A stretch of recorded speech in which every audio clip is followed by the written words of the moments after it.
반갑습니다. 이현희 박사님 발제 잘 들었습니다. 그, 2023년 통일백서가 이제 말씀하신 것처럼 북한의 인권 운동에 대해서, 북한의 인권 상황에 대해서, 좀 이제 구체적으로, 많이 이야기를 하고, 이제, 비중도 이제 많이 높아진 것에 대해서 예, 상당히 의미가 있는 문제라고 생각을 했고요. 사실, 어느 나라에서나 이제 인권 문제가 원만히 해결된 나라는 없거든요. 그래도 세계적으로 제가 봤을 때도 그렇고, 민주주의가 상당한 정도로 이제 그 많이 발전해 있는 한국의 경우에도, 인권 문제가 완전히 해결됐다고 이야기하기가, 이제 평가하기가 좀 그렇지 않습니까?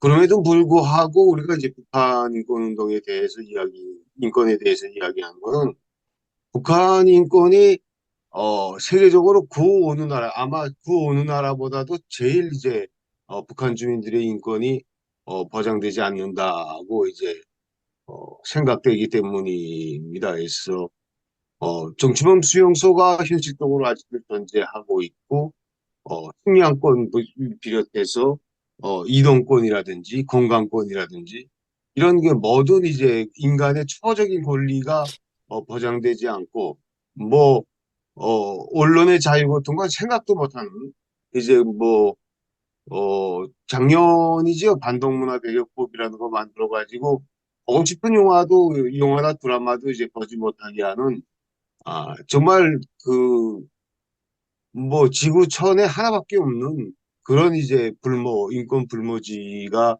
북한이기 때문에, 우리가 시간을 할애해서 이런 이야기를 하지 않나, 그런 생각이 듭니다. 그래서 북한 인권에 대해서 지금까지 여러 가지 이제 많은 사람들과 단체들이 운동을 해왔고 또 세계 북한 인권에 관심을 두는 국제사회의 이제 규탄과 비판, 유엔을 비롯해서 이런 것들이 이루어짐에도 불구하고 현재 북한 인권 운동은 특히 이제 최근 한 4, 5년 사이에 상당한 정도로 이제 많이, 후퇴를 했습니다. 그래서, 초기에 쟁쟁해서 20대, 30대에, 북한 인권에 대해서 이야기하고 서두를 뗐던 사람들이 이제는 다 50대, 60대가 되어가는데도 불구하고, 사실 그 후대를 이어갈, 그러니까 계승할 수 있는 사람들이 상당히 이제 적은 이런 환경도 지금 문제로 되어 있고요. 사실 대한민국 헌법에 북한 주민도 대한민국의 국민으로 되어 있는데 어, 인권법이 미국이나 일본보다 늦게 채택됐다는 것도 상당히 이제 부끄러운 일이라고 이제 평가할 수밖에 없는 상황이고요. 이상 가족이 직접 만나지는 못해도 전화나 뭐 서신 거래 정도는 이제 돼야 되는데 이것조차 이제 생각도 못하는 이런 상황들이 참으로 이제 안타까운 상황이 아닌가 이렇게 생각됩니다. 그래서 어 이런 상황인데 왜 그러면 이제 인권 문제, 북한 인권 문제가 이렇게 됐냐? 그러니까 제가 생각해 봤을 때는 제일 중요한 이유 중에 하나가 인권 문제를 이제 정치적인 문제하고 결합을 시키기 때문에 그렇다고 이제 저는 생각을 합니다. 인권 문제는 인권 문제거든요. 사람의 인권이 어떤 사상이나 어떤 이제 뭐 정치적인 입장에 흔들려서는 안 된다. 인권 문제 해결하는 건 인권 문제로서의 순수성을 가지고서는 해야지 어떤 정치적 목적이나 그 목적을 실현하기 위한 수단으로 인권 문제가 이용되는 것은 굉장히 나쁜 거거든요. 이산가족 문제도 그렇습니다. 헤어진 가족과 핏줄이 만나는 건데 한 번씩 만나서 그 어떤 뭐 정치적으로 자기네가 어떤 큰 일을 했다는 거, 이런 것들을 뭔가 만들어낸 것처럼 이제 수단으로 이용되고 있거든요.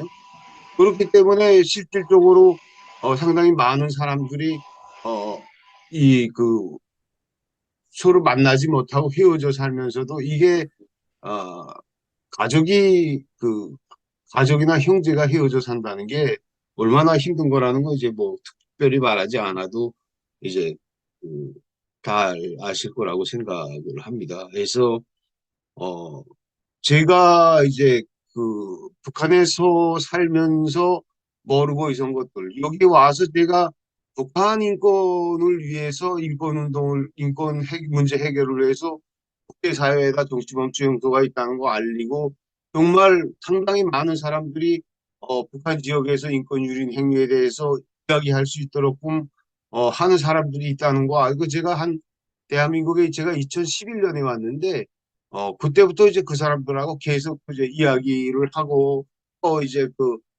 이와 관련한 이제 뭐 글도 쓰고 뭐 이렇게 지금 하고는 있는데 정말 고마웠어요. 예. 그래서, 북한 주민을 정말 자기 형제나 이런 것처럼 생각하고, 진짜 이제 가슴 아파하고 안타까워하고, 근데 그 인권운동 하는 사람들이 보니까 다 머리가 좋고 똑똑하더라고.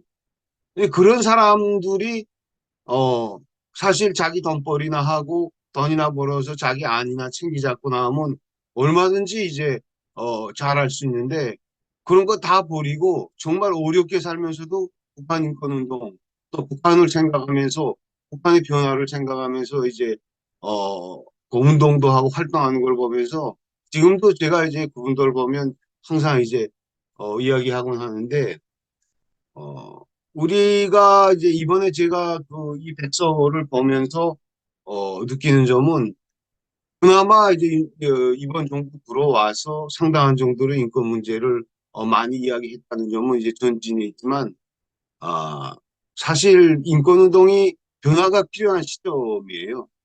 이 변화가 필요한 시점인데 이 변화에 대해서 이야기를 하지 못하고 특히 이제 어떤 측면에서 변화가 돼야 되냐면요. 이건 이제 제 개인적인 의견이지만 인권운동의 주체가 이제 변화해야 된다고 생각합니다. 지금까지 인권운동의 주체는 인권에 관심을 가지고 있는 사람들, 또 인권 활동을 통해서 이제 무엇인가 만들어가는 이런 이제 사회단체나 이런 사람들이 인권운동의 주체가 되어 왔거든요. 저는 인권운동의 주체는 북한 주민이 돼야 된다고 생각을 합니다. 그래서 북한 주민 자신이 자기들의 인권을 해결하기 위해서 내가 이런 인권 이 초보적인 인간의 권리도 못 가지고 사는구나 하는 것을 이제 알게 하고 그 자기들의 인권을 해결하기 위해서 자기들이 싸울 수 있는 자기들이 문제를 해결할 수 있는 이런 걸 이제 기본적인 목표로 해서 인권 문제를 해결하는 게 중요하다. 그런 변화가 사실 우리나라 한국에서 북한 인권 문제를 대하는 우리들의 태도고 또 앞으로 이런 방향으로 나갈 때 여기서 다양한 투구 전략들이 나오지 않겠는가 이제 그런 생각을 해봤습니다. 그래서 북한의 인권 상황에서 앞에서 의원이 박사님께서 이제 이야기하셨는데 코로나와 관련해서 이제 어, 북한 상황을 이야기하면 작년 10월, 11월이죠. 작년 11월, 그러니까 작년 4월에 북한에서 코로나가 발생했다고 국제사회에다가 이야기를 하고 그다음에 11월, 12월에 들어가서 국가보위부 이제 내부 자료에 한 35만이 사망한 거로 나왔거든요. 그렇게 이제 사망을 했고 지금 상태에서는 사실 뭐 이건 다 아는 사실인데 진단 키도가 없어서 발열자라고 이제 표현을 했어요. 발열자라고 표현을 했고 그다음에 이제 약품이 부족해서 상당히 많은 사람들이 코로나를 그냥 약 없이 깡으로 아팠습니다. 그럼에도 불구하고 김정은은 이제 방역을 한다고 하면서 이중 삼중의 봉쇄를 했거든요. 최근에 이제 북한 이탈 주민들이 북한에 있는 가족들과 통화도 하고 이제 연락을 하면서 돈도 보내고 이렇게 하는데 형제들이나 가족들이 사망했다는 소식을 많이 듣는데 코로나를 앓거나 코로나 후유증 제일 제가 이제 가슴 아팠던 거는 코로나 후유증으로 앓는 사람들이 많다는 거예요. 그러니까 이제 젊은 사람들인데 코로나가 그 발병이 돼서 아파서기는 일주일이면 일주일 이 기간에 약을 전혀 쓰지 못하고 아예 깡으로 아팠기 때문에 이때 이제 그 고열석에서 열을 내리지 못하고 그렇게 어 찬물에 수건만 이제 대면서 이렇게 아프다 보니까 머리 상태가 안 좋아져서 약간 그 코로나 바보라는 이런 이제 말이 나올 정도로 그런 이제 후유증을 이제 앓는 사람들이 많다고 이제 이야기를 하고 있고요.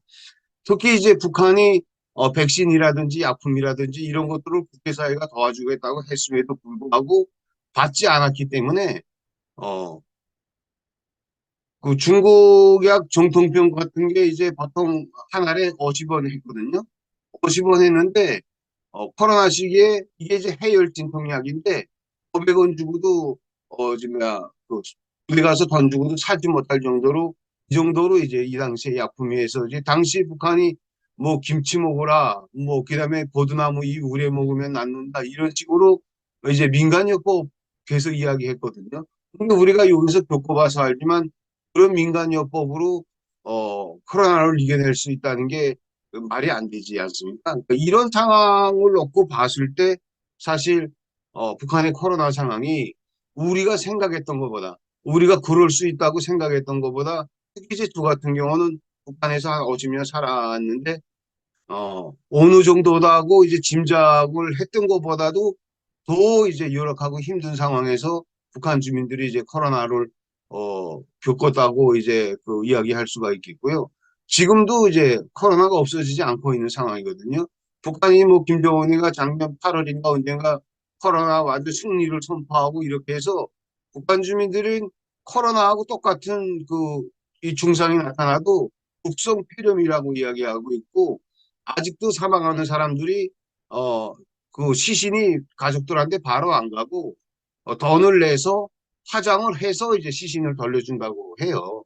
그러니까 이런 상황들이 아직도 북한에서는 계속 진행되고 있고 중국도 지금 어 그 남북한에 지금 신의주나 이쪽 그저 뭐야 그 낮은 선봉 쪽에서는 열차가 다니지만 전면적인 그저 뭐야 교류가 진행되지 않는 것도 북한 쪽에서 계속 코로나가 발생하고 있기 때문에 중국도 그렇고 북한도 그렇고 서로 지금 그 문을 확 이제 열어놓지 못하고 있는 이런 사례들도 있거든요. 그래서 이런 것들을 놓고 봤을 때 북한의 코로나 상황은 이게 그 법원의 그 법원 시스템의 도움을 받아야 되는 이런 이제 공간권도 완전히 이제 해결되지 못하는 이런 이제 저 뭐야 상황이다 이렇게 이제 이야기할 수가 있겠습니다. 그래서 어 사실 최근에도 이제 그 많이 이야기했는데 이제 식량권 문제 그러니까 배고픔에 대한 이런 이제 이야기를 하면 저는 이제 항상 90년대 이제 권한의 행군 경제난 때가 항상 이제 떠오르는데 어, 사람이 그러니까 제대로 된 사람이 어쩌지 못해서 할 수 없이 굶어야 되는 상황이 엄청 이제 힘들거든요. 이게 뭐 그냥 말로 이제 표현할 게 아니고 특히 이제 뭐 북한 같은 건 가부장적인 제도가 많아서 아버지가 돼서 세대주가 돼서 자기 가족한테 아무것도 이제 해줄 수 없는 그런 상황 이런 상황들이 아직도 북한에선 전반적인 건 아니지만 그래도 어느 정도 저 뭐야 음 힘든 사람들 지역적으로 차이가 나지만 아직까지도 굶거나 제대로 먹지 못하는 이런 사람들이 많다. 이렇게 이제 이야기할 수가 있겠습니다. 그래서 어, 그렇다면 북한 지역에서 주민들의 인권을 해결하기 위해서 필요한 게 뭘까? 그래서 사실은 그 앞에서도 이야기했지만 북한 주민들 자신이 자기들의 인권 문제가 어느 정도로 자기네가 열악한 데서 살고 있는가를 자꾸 이제 알려주는 이런 것들을 이제 어, 해야 될 것 같고요. 그 다음에 저는 이제 인권 문제가 어떤 정치적인 수단으로 이용되지 말고 실질적으로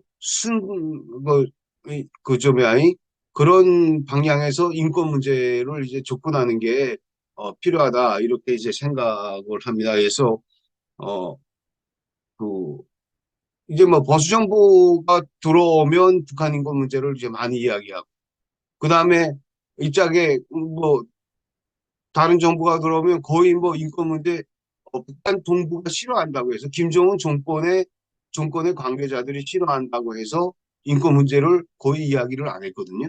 그러니까 이런 측면은 인권 문제 자체가 이제 정치적 수단으로 이용되기 때문에 그렇다고 이제 저는 생각을 하고요.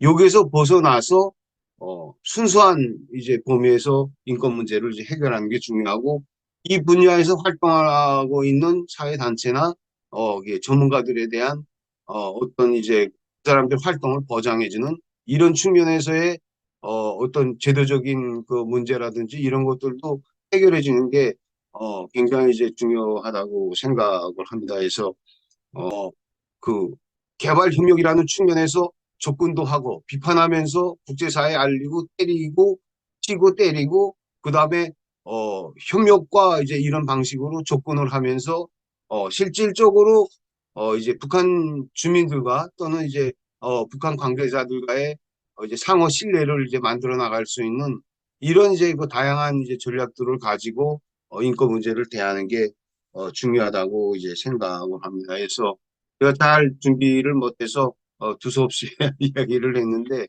일단은 제가 하고 싶은 이야기는 그거였습니다. 그래서 인권운동의 주체나 출구 전략에 대해서 우리가 어떤 변화를 만들어 나가는 게 필요하다, 이런 것들을 사실 오늘 이야기하고 싶었습니다. 그래서 정말 뭐 중요한 그 토론에 참여시켜 주셔서 감사하고요. 예, 제 이야기는 여기서 마치도록 하겠습니다. 감사합니다.